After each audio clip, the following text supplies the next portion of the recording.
When Jesus says in Matthew 28:19, go and make disciples of all nations, that's not just a general command to make disciples among as many people as possible. This is a specific command to make disciples of all the nations. And the word he uses there for nations, and I think this is so key for us to understand, because I think many people don't understand this, that nations is not just nations like we think of today, like 200 or so nations, United Nations. This is, the word's ethne, it's ethno-linguistic groups. It's groups of people that share common language and cultural characteristics. In the Bible, we see Canaanites and Perizzites and Hittites and Israelites and all these kinds of different people. And there's all kinds of different people groups around the world today. Some people say over 11,000, some people say over 16,000 different people groups in the world.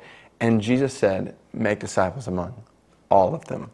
And out of that 11 or 16,000, however you want to define it, there's at least 6,000 of those that are categorized today as unreached, meaning less than 2% of the people in that people group are followers of Christ, which practically the way that plays out is, if you're born into one of these people groups, you'll be born, live, and die, and the likelihood is you'll never hear the gospel.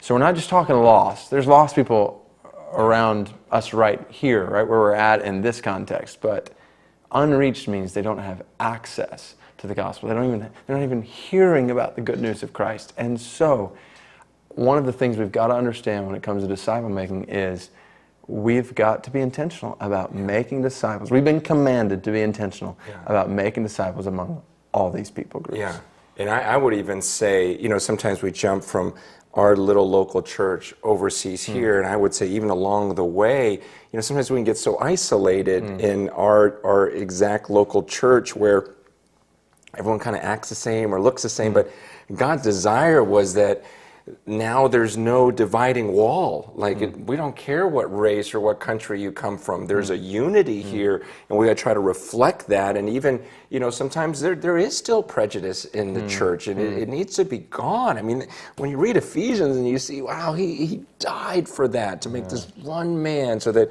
we don't distinguish ourselves by our race anymore. It's just, man, we're family, and to help the church become that, and that starts with us as individuals, and talking to your disciple. Maybe there are some prejudices. Maybe there isn't a love for people in Asia, the Middle East, or wherever it may be.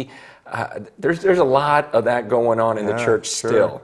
And we're not painting a beautiful picture of that and a love for all the nations. So we need to be open along those lines to, what are even different people groups that are represented around us. The reality is God's brought all kinds of people groups from around the world to the United States and to other countries around the world. And so next door there might be people from an entirely different people group, and we don't want to, in prejudice, ignore. And at the same time, so God's brought them here.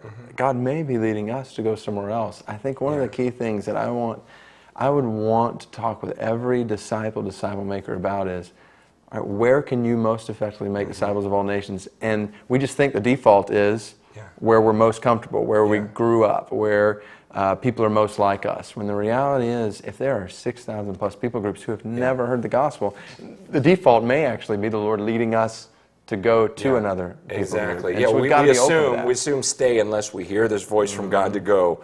But why not the opposite, since he already gave us the voice to go, make disciples where you're going to be most effective, where people are unreached, unless there's a real strong calling that you're sure you're supposed to stay.